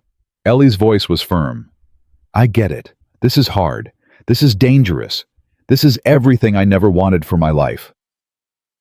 But Sophia, I've spent 25 years playing it safe, working terrible jobs, making responsible choices, sacrificing everything for other people. And where did it get me? Drowning in debt, watching my grandmother die, working myself to death for $300 a week. So, this is rebellion. A reaction against your old life. No, this is... Ellie struggled for words. This is the first time in my life I've chosen something just because I wanted it, not because it was practical or safe or made sense. I want him. That's it. That's the whole reason. Sophia studied her for a long moment. Then God help you both, because this family will test that want in ways you can't imagine. 30 minutes later, Enzo emerged from upstairs wearing clean clothes, hair damp, looking more human, but no less exhausted. He'd shaved, and without the stubble, he looked younger. Vulnerable. Come with me, he said. We need to talk somewhere private. He led her to his office, a room she'd never entered before. Dark wood leather furniture and walls lined with books that looked actually read. He poured 2 glasses of whiskey and handed her one. I don't drink. Tonight you do. She took the glass. He sat behind his desk, and suddenly the distance between them felt calculated, professional. Like he was putting space there deliberately. Tell me what happened tonight, Ellie said. All of it. Someone tried to send a message, hit 3 of our distribution centers, simultaneously burned millions in product, killed 2 of our guys. His voice was flat, emotionless. It was coordinated, professional, which means it came from inside. Inside your family. Inside the organization. Someone with access to schedules, security codes, personnel information. Someone close. He drank his whiskey in one swallow. I spent the night hunting them down, found them at a warehouse in Brooklyn. They were packing to run. And you killed them? Yes. Both of them? Yes. Shot them myself. Made sure they knew why they were dying.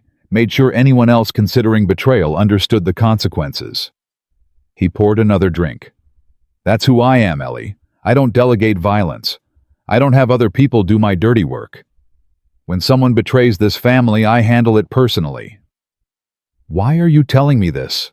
Because you need to understand. You said you wanted all of me, the broken pieces, the monster pieces. This is one of those pieces. I kill people who threaten what's mine. I do it without hesitation, without remorse, and I'll do it again. Tomorrow. Next week. For the rest of my life. And you think that will make me leave? I think it should. Ellie set down her glass and walked around the desk. She turned his chair, straddled his lap, and forced him to look at her. Listen to me very carefully. I'm not leaving. I'm not scared. I'm not horrified. You killed people who were trying to hurt your family. People who murdered your men. That's not monstrous. That's protection. It's murder. It's justice in a world that doesn't have courts and lawyers and fair trials. You operate outside the law because the law doesn't apply to your world. I get that. You shouldn't get that. You should be running. Well, I'm not. I'm right here, and I'm staying right here. She kissed him, soft and deliberate. You want to know what I felt when you walked in this morning covered in blood? What? Relief. Because you came home. Because you were alive. Because whatever happened, you survived it. She touched his face.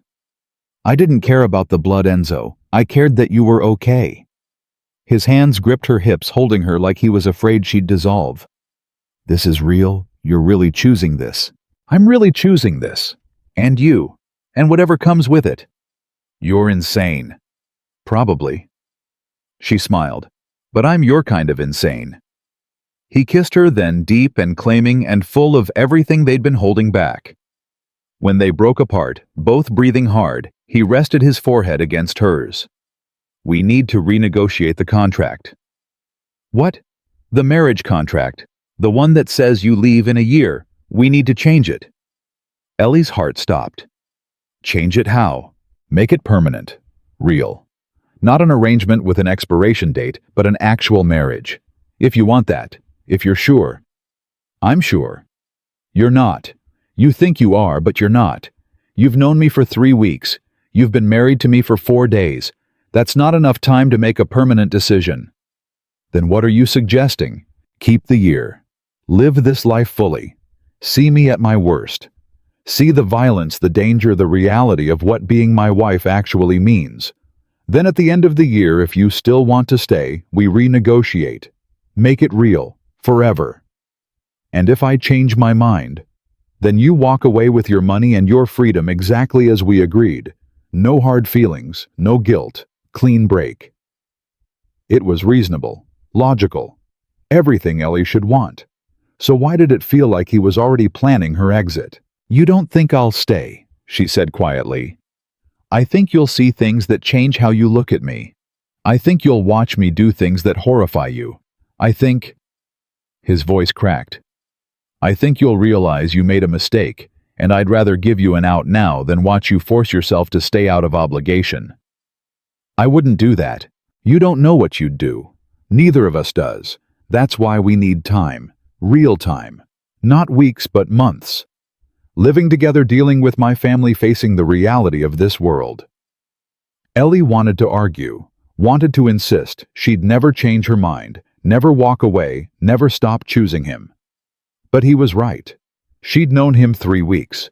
She'd been married 4 days. She was making permanent decisions based on feelings that might not survive reality. Okay, she said finally. 1 year, full year. Then we decide. Then we decide, he agreed. But Ellie, this year we do it right. No more separate bedrooms. No more distance. If we're doing this, we're doing it as an actual married couple. Meaning you move into my room tonight. Meaning we act like we're really married, not just legally married. Meaning, he paused. Meaning I stop trying to protect you from me and just let you see who I really am. I'd like that. You say that now. Wait until you meet the real me. The one who doesn't bake apology cookies.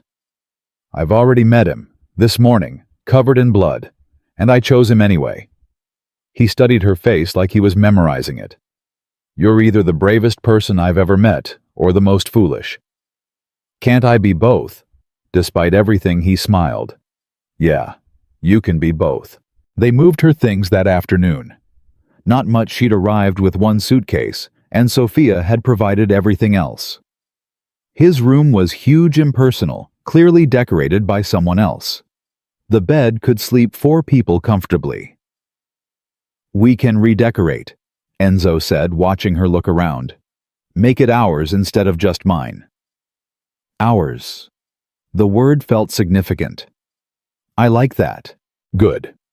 Because I'm tired of living in my father's house with my father's furniture following my father's rules.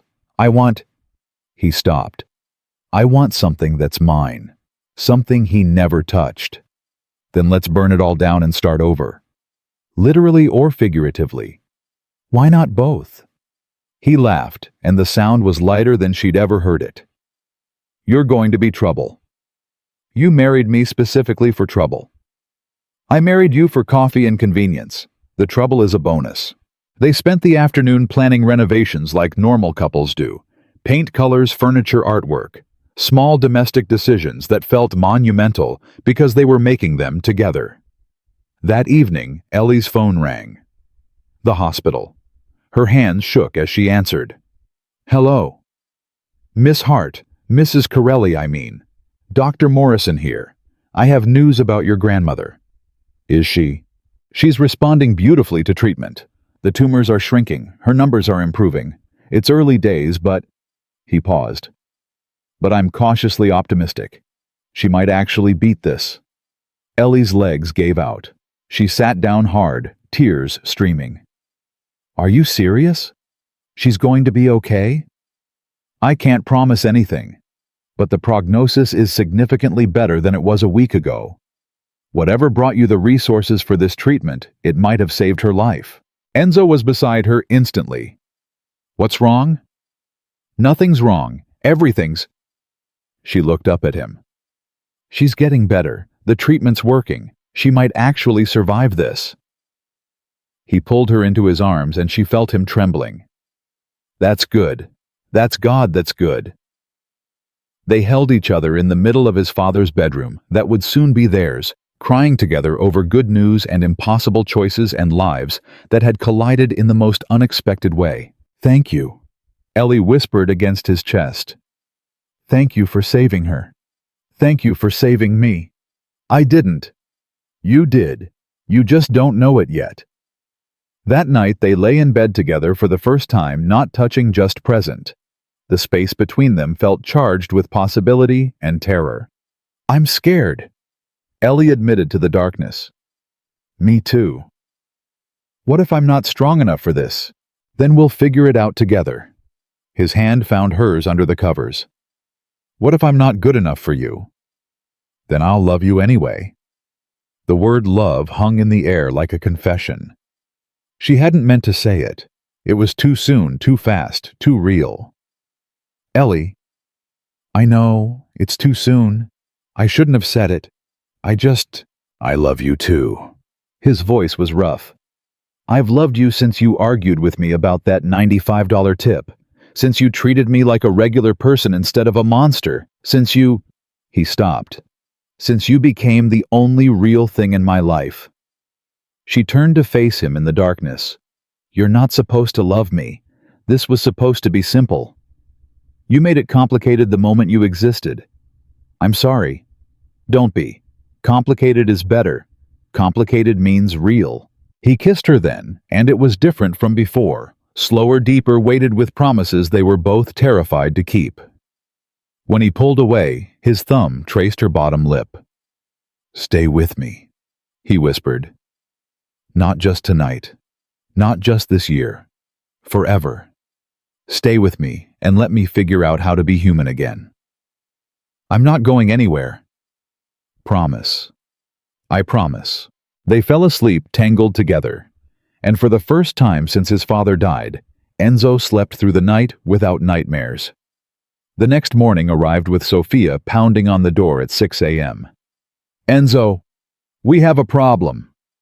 He was up instantly, pulling on pants, all business. What kind of problem? The kind where the FBI just showed up with questions about last night's warehouse incident. They're downstairs. With a warrant. Ellie sat up suddenly awake. What? Stay here, Enzo ordered. Don't come downstairs. Don't answer any questions. If they try to talk to you, invoke spousal privilege and call Marcus immediately. Enzo, what's happening? Someone called the FBI. Someone inside the organization. This is... He stopped. This is bad. This is very bad. He left, and Ellie sat frozen in bed, heart hammering. Someone had called the FBI. Someone was trying to destroy Enzo from inside. Sophia appeared in this doorway. Get dressed. We might need to move you somewhere safe.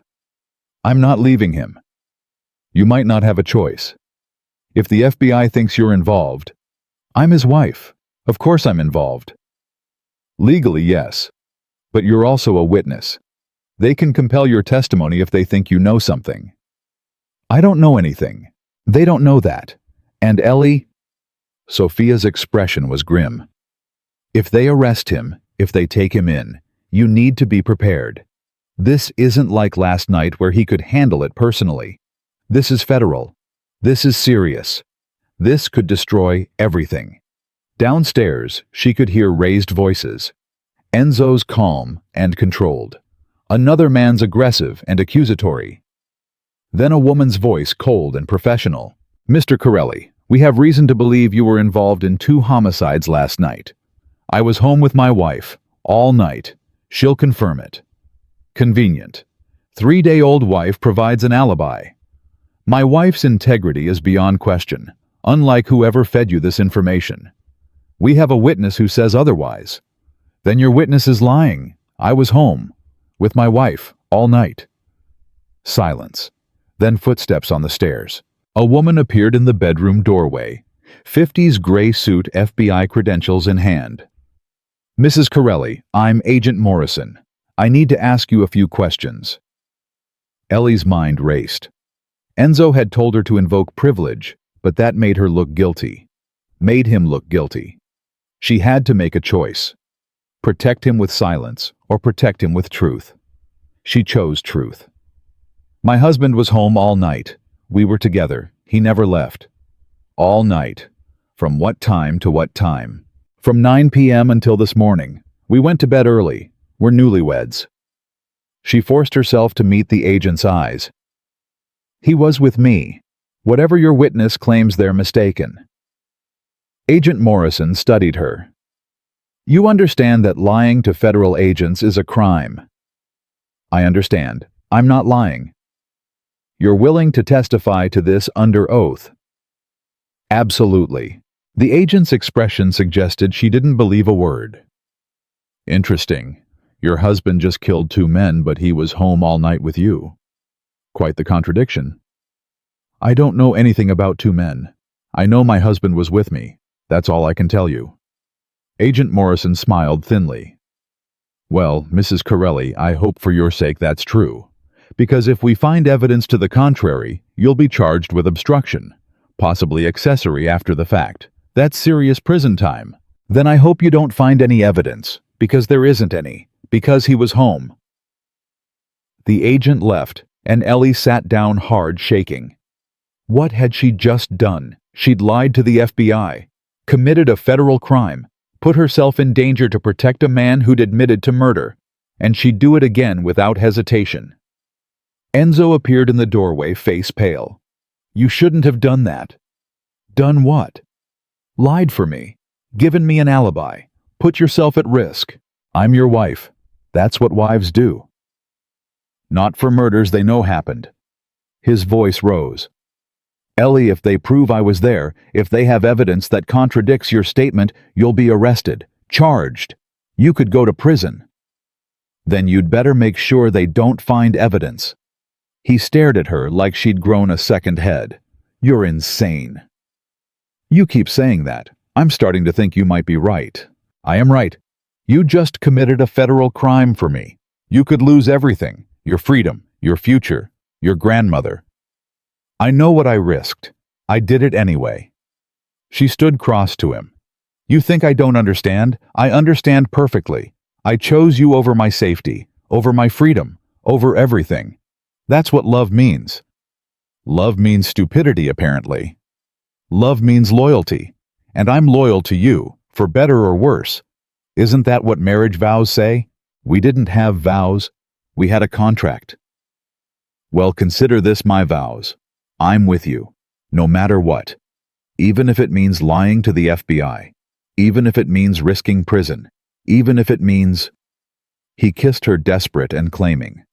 When he pulled away, his eyes were wet. You're going to get hurt because of me. Probably. You're going to regret this. Maybe. You should run while you still can. Not happening. He held her face, thumbs brushing away tears she didn't know she'd shed. I don't deserve you. Probably not. But you're stuck with me anyway. Downstairs, she heard agents leaving cars, starting the house, returning to quiet. Sophia appeared with coffee and grim news. They're opening a full investigation. They have a witness, someone who claims they saw Enzo at the warehouse. Someone from inside. Who? Enzo demanded. They wouldn't say. But whoever it is, they're providing detailed information. Times, locations, descriptions. Sophia's expression was dark. Someone very close is trying to take you down. Salvatore, Ellie said suddenly. They both looked at her. Your uncle. He challenged you at that meeting. Made it clear he doesn't approve of me, doesn't trust your judgment. What if he's behind this? What if he's trying to remove you and take over? Enzo was quiet for a long moment. If that's true, if Sal is working with the FBI, then he's dead, Sophia finished. You can't let that betrayal stand. I can't kill him without proof. He's family. The rules. The rules also say betraying the family to federal authorities is an automatic death sentence.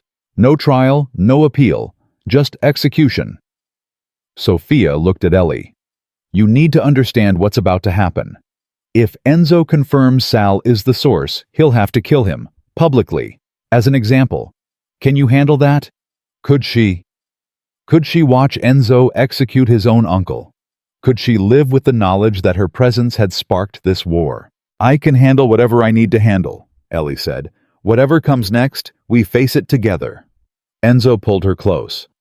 Together. That's a word I'm still getting used to. Get used to it fast, because I'm not going anywhere. But outside, storm clouds were gathering. Someone inside the family was making moves. Someone wanted Enzo gone. And Ellie had just painted a target on her own back by choosing sides. The real war was just beginning, and she'd chosen to fight it standing next to a man who killed without hesitation, loved without reservation, and might just destroy them both before this was over. But she'd made her choice, for better or worse, in blood and love and loyalty. She was his, and he was hers, and together they'd survive whatever came next, or die trying. The proof came 3 hours later. Marcus arrived with a file folder, his face grave. He spread documents across Enzo's desk, phone records, bank statements, meeting logs, all pointing to one person. But it wasn't Salvatore. Victoria, Marcus said quietly. She's been feeding information to the FBI for 2 months, since before your marriage. Ellie felt the floor tilt. What, She approached them after Enzo ended things, offered to provide evidence in exchange for immunity. The warehouse hits the murders. Everything she gave them locations, times, witness names. Marcus looked at Enzo. She's trying to destroy you because you chose Eleanor instead of her. Enzo stood motionless, his expression unreadable. You're certain? Phone records don't lie. She's been in contact with Agent Morrison 15 times in 2 months, and there's more. Marcus pulled out another document. She's claiming you're planning to expand into human trafficking, that you've been laundering money through legitimate businesses, that you personally ordered the execution of a federal informant last year. None of that is true, Ellie said. Doesn't matter if it's true. Matters if the FBI believes it. Marcus looked between them. She's building a case. A comprehensive, detailed case designed to put Enzo away for life. And she's using your marriage as evidence of instability, claiming Enzo's acting erratically, making impulsive decisions, losing control. She's using me against him, Ellie whispered. She's using everything against him. Your grandmother's illness, the timing of your marriage, the money transfers. She's painting a picture of a man who's desperate and dangerous and needs to be stopped. Enzo finally moved, pouring himself a drink with hands that trembled slightly. How long do we have? Before they move, days, maybe a week. They're building toward an indictment, multiple charges. RICO violations, murder, conspiracy. They want to take down the entire organization, and Victoria's handing them the ammunition. Then we handle it, Enzo said flatly. Handle it how? Marcus's voice was careful. She's under federal protection now. FBI has her in a safe house. You can't touch her without bringing down heat we can't survive. There's always a way. Not this time, not without starting a war with the FBI that we can't win. Marcus looked at Ellie. I'm sorry. I know this isn't what you signed up for. Stop apologizing for things that aren't your fault, Ellie said. What do we do? How do we fight this? We can't fight it directly, but we can discredit her. Prove she's lying, that she's motivated by revenge rather than justice. If we can show the FBI that her testimony is compromised, they'll back off, Enzo finished. But that requires evidence. Proof that she's fabricating accusations. Or proof that she's done things worse than what she's accusing you of, Marcus said quietly. The implication hung heavy in the air. They weren't just going to discredit Victoria. They were going to destroy her. Do it, Enzo said. Whatever it takes. Find everything, every lie, every crime, every skeleton in her closet. I want her credibility demolished by the end of the week. Marcus nodded and left. Ellie and Enzo sat in silence, the weight of what was coming pressing down on them. She really hates me that much, Ellie said finally. Enough to try to send you to prison. She doesn't hate you. She hates that I chose you over her. That I'm capable of feeling something for you that I never felt for her. He looked at Ellie. She's right to hate it. What I feel for you makes me vulnerable. Gives enemies a target. Then maybe you should stop feeling it. Too late for that. Enzo. No, don't do that. Don't suggest I protect myself by hurting you. That's not happening. You're mine now, for better or worse. And this is definitely worse. Ellie crossed to him, straddled his lap, like she had before. Then we fight. Together. Whatever Victoria throws at us, whatever the FBI tries to do, we survive it. What if we don't? Then we go down fighting. He kissed her hard and desperate. I'm going to ruin your life. You already have. Might as well finish the job. Despite everything, he laughed. God, I love you. Love you too, even when you're being dramatic. His phone buzzed. He checked it, and his expression darkened. We have a family meeting, emergency session. Everyone's been called in. About Victoria. About everything. The FBI investigation, the betrayal, the threat to the organization. He stood, settling her on her feet. You need to come. As my wife, you're part of this now. Your family won't want me there. I don't care what they want. You're coming. An hour later, they were back in that same dark-paneled room. But this time, the atmosphere was different. Charged. Dangerous. Everyone knew something was coming. Salvatore stood when they entered. Enzo, Eleanor, thank you for joining us on such short notice. Cut the pleasantries, Sal. Everyone here knows why we're gathered. Do they? Sal's smile was cold. Why don't you enlighten us? Enzo stood at the head of the table. Victoria Marchetti has been working with the FBI for 2 months. She's provided them with evidence, some real, some fabricated, designed to destroy this family. She's seeking revenge for a personal slight, and she's willing to burn down everything we've built to get it. Shocked murmurs rippled around the table. Maria's face went pale. Victoria, she said. But she was going to be your wife. She was never going to be my wife. That was your plan, not mine. And now she's trying to send me to federal prison because I refused to play along. What evidence does she have? Someone asked. Enough to be dangerous. Phone records, meeting logs, financial transactions. Marcus is working to discredit her, but we need to move fast, before the FBI acts. Move how? Salvatore asked. She's under federal protection. We can't touch her without consequences. There are always consequences, Sal. Question is whether we're willing to pay them. You're talking about killing a federal witness.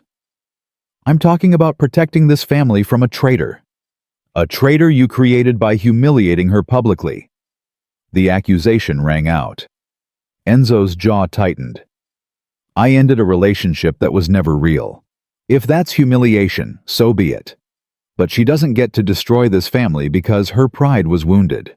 Your father would have married her, Maria said quietly. He would have put family interests above personal feelings. My father's dead, and his way of doing things died with him. Enzo looked around the table. I'm not him. I won't marry for strategy. I won't sacrifice my life to maintain traditions that don't serve us anymore. I married Eleanor because I chose her, and if that makes me weak in your eyes, that's your problem. It makes you a target, Salvatore said. It makes this entire family a target. Your personal choices have consequences for all of us. Then leave. Enzo's voice was ice. Anyone who doesn't support this marriage, anyone who thinks I made the wrong choice, there's the door. Walk out now. I won't stop you. No one moved, but the tension was suffocating. That's what I thought, Enzo said. You don't like my choices, but you're not willing to abandon the power and protection that comes with this family. So here's what's going to happen. We discredit Victoria. We prove she's lying. And if that doesn't work, he paused. We handle it another way. Murder, Salvatore said flatly. You're talking about murdering a woman under federal protection. I'm talking about survival. Victoria declared war on this family. We respond accordingly. This is insanity. You're risking everything for... Sal gestured at Ellie. For her. A woman you've known 3 weeks. Yes, Enzo said simply. I am. The admission silenced the room. Ellie felt every eye turn to her, assessing, judging, blaming. You're all looking at me like I'm the problem, she said, surprised by her own voice.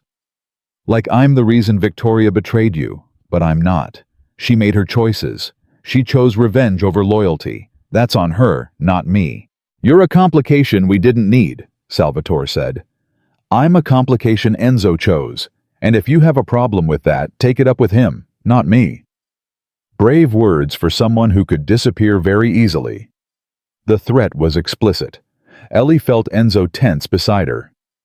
Sal, Enzo said softly. Are you threatening my wife? I'm stating facts. She's a liability, a weakness, and in our world, weaknesses get eliminated.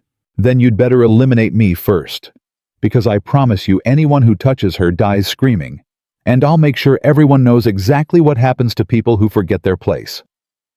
The room went deadly quiet. Enzo had just threatened his own uncle, in front of the entire family. It was either the bravest or stupidest thing Ellie had ever seen. Salvatore's face went red.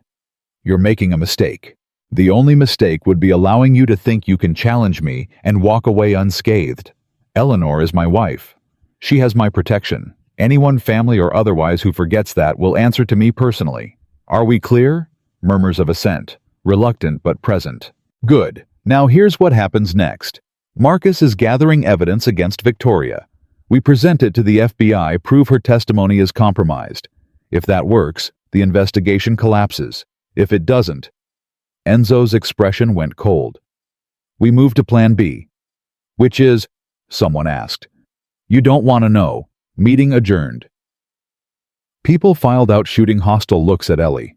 Maria lingered. You're destroying him, she said quietly. You know that, don't you? He's making enemies within his own family to protect you. That's not strength. That's weakness. No, Ellie said. That's love. Something you clearly don't recognize. Maria's expression flickered, hurt maybe, or recognition. Love destroyed my marriage. Love made me weak. Love turned me into someone I despised. I don't want that for my son. Then it's a good thing he's not asking your permission. Maria left without another word. Enzo touched Ellie's shoulder. That was reckless, stupid, guaranteed to make your mother hate me even more. I was going to say brave, but yes, also reckless and stupid. She called love weakness. She would. She loved my father desperately, and he used it against her for 40 years. Made her complicit in things she hated, forced her to compromise her morals, turned her into someone she didn't recognize. Of course she thinks love is weakness. Is it? For her it was. For us. He pulled her close. I don't know yet. Ask me in a year when this is over, and we're either dead or stronger. Optimistic. Realistic. They went home. Was it home now? It was starting to feel like it, and found Sophia waiting with more bad news. Victoria's lawyer just filed a motion. She's requesting a restraining order against both of you, claiming she's in fear for her life. Of course she is, Enzo said. She betrays us to the FBI and then acts like she's the victim. There's more. She's filed a civil suit, claiming you harassed her, threatened her, and intentionally inflicted emotional distress. She's asking for $10 million in damages. Let her ask. She won't get it. Enzo, if this goes to trial, if she testifies in open court, she won't make it to trial. The words were flat final. Sophia and Ellie exchanged looks. You can't kill her, Sophia said. Not without consequences, we can't survive. Watch me. Enzo. I said I'd handle it. I will. He walked away, leaving Sophia and Ellie in the kitchen. He's going to do something reckless, Sophia said. I know. You need to stop him. I can't, and even if I could, I'm not sure I would. Ellie sat down exhausted. Victoria's trying to destroy him, to destroy us. If she succeeds, Enzo goes to prison for life, and I lose everything: him, my grandmother's treatment, my future. All of it. So you're okay with him killing her? I'm okay with him protecting us. However he needs to. Sophia studied her. You've changed. 3 weeks ago, you were a waitress who couldn't afford new shoes. Now you're casually discussing murder. 3 weeks ago, I didn't have anything worth protecting. Now I do. Ellie looked at Sophia. Tell me honestly, if someone was trying to destroy the person you loved, if they were willing to lie and manipulate and ruin lives just for revenge, would you let them win? No. Then don't judge me for standing by Enzo while he does what needs to be done. That night, Ellie found Enzo in his office surrounded by files and surveillance photos. He was planning something dangerous. Talk to me, she said. There's nothing to talk about. I'm handling it. By killing Victoria. By eliminating the threat. Semantics. Enzo, if you do this, if you murder a federal witness, they'll never stop coming after you. The FBI will make it their mission to destroy you. They're already trying to destroy me. Victoria made sure of that. But if you kill her, then what? What happens that's worse than spending the rest of my life in federal prison? He looked up at her, and his eyes were empty. I've already lost Ellie. The moment Victoria went to the FBI, I lost. Now I'm just deciding how much damage I do on the way down. You haven't lost. We can fight this. How with lawyers and evidence and hope that the justice system suddenly decides to be fair, that's not how my world works. In my world, threats get eliminated. Period. Then eliminate the threat without killing her, discredit her, expose her lies, destroy her credibility so thoroughly that the FBI has to drop the case. That takes time we don't have. Then make time. Buy it. Bribe someone. Use your connections. Do whatever you have to do that doesn't involve murder. Why do you care so much about Victoria living? She's trying to destroy you too. Because if you kill her, you become exactly what your father was. A monster who solves problems with violence. And I didn't fall in love with a monster. I fell in love with a man who bakes terrible cookies and hates his father's house and wants to be better than his legacy. Her words hit him like a physical blow. He slumped in his chair. I don't know how to be better. I only know how to survive. Then learn. With me. We'll figure it out together. And if we fail, if Victoria's testimony sends me to prison, then I'll visit you every week. I'll fight for your release. I'll wait however long it takes. That's not a life, Ellie. It's the life I'm choosing. Stop trying to protect me from my own decisions. He pulled her into his lap, buried his face in her neck. I'm scared. Me too. I don't want to lose you. You won't. I'm not going anywhere. Promise. I promise. They held each other. As the night deepened, two people clinging to hope in a world built on violence and fear. The next morning, Marcus called with news. I found something. Victoria's been skimming money from her family's businesses for years. Fraud, embezzlement, tax evasion. We're talking federal crimes with serious prison time. If we give this to the FBI, they'll have to consider her credibility. Enzo finished. She's not a reliable witness if she's a criminal herself. Exactly. It won't make the investigation disappear, but it'll slow it down. Give us time to build a better defense.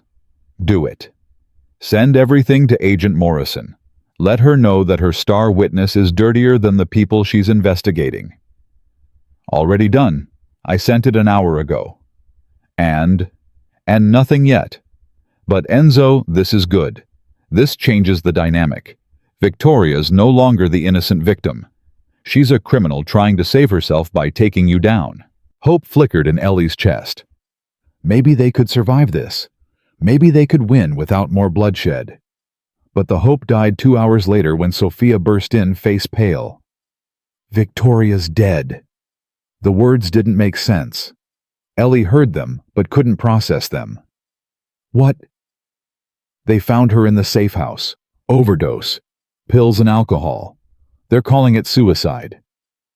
Enzo went very still. When? Sometime last night. The agents found her this morning. How convenient, Enzo said flatly. Right after Marcus sends evidence of her crimes, she suddenly kills herself. The FBI is investigating. They think it might be... Sophia stopped. Murder, Enzo finished. They think I had her killed. Did you... Ellie's voice was barely a whisper. He looked at her, and she saw the truth in his eyes, before he said a word. Yes. The admission hung in the air like poison. Ellie felt the room spin. You said you promised we were going to do it legally. I lied. His voice was empty. I called in a favor. Someone with access to the safe house. They made it look like suicide. Quick, clean, untraceable. When did you order this? Last night, while you were sleeping, after you begged me not to. The betrayal cut deeper than she'd expected. He'd looked her in the eye, held her while she cried, promised they'd find another way, and then he'd gone ahead and had Victoria killed anyway. You lied to me. I protected you. From the truth, from complicity, from having to make impossible choices. I'm your wife. You don't get to protect me by lying to me. I do when the truth would destroy you. His voice rose. You want honesty. Here's honesty. Victoria was going to send me to prison. She was going to tear apart this family, ruin your grandmother's treatment, destroy everything we've built. So I eliminated the threat. That's what I do. That's who I am. You're a murderer. I've always been a murderer, Ellie. That hasn't changed. I've killed before, I'll kill again, and pretending otherwise is just another lie. He stood towering over her. You said you could handle my world. You said you wanted all of me, the broken pieces, the monster pieces. Well, here it is. I murder people who threaten what's mine, and I don't apologize for it. Even when you promise not to. Even when you look me in the eye and lie about finding another way. Yes, even then, because keeping you safe is more important than keeping you happy. The words were like a slap. Ellie stepped back. I need to think. There's nothing to think about. It's done. Victoria's dead. The threat is eliminated. We survive. That's all that matters. No. Trust matters. Honesty matters. Partnership matters. Her voice cracked. You don't get to make these decisions alone and then tell me it's for my own good. That's not marriage. That's ownership. In my world, they're the same thing. Well, in my world, they're not. She walked out, leaving him standing alone in the office. Behind her, she heard something crash. He'd thrown his glass against the wall. But she didn't stop, didn't turn around, just kept walking until she was in their bedroom. His bedroom. Really, it had never been hers, and the door was closed between them. Her phone buzzed. Text from an unknown number. Mrs. Corelli. This is Agent Morrison. We need to talk. Meet me at the address below. Come alone. Tell no one. Your husband just made a serious mistake. Ellie stared at the message, hands shaking. She should tell Enzo, should show him the text, let him handle it, trust him to protect her. But he'd just proven she couldn't trust him. He'd lied to her face. Had someone murdered while she slept. Made her complicit in crimes she never agreed to. And now the FBI wanted to talk. Ellie looked at the ring on her finger. His grandmother's ring, the one that was supposed to mean something, supposed to represent choice and freedom and a different kind of legacy. She twisted it off and left it on the dresser. Then she grabbed her coat and walked out to meet the woman who might just destroy everything. Or save it. She didn't know which, but she was done letting other people make her choices for her. Even if it meant choosing against the man she loved, even if it meant risking everything, she was taking back control. Whatever came next, she'd face it on her own terms, for better or worse, in blood and love and betrayal. She was walking straight into danger, and she was doing it alone.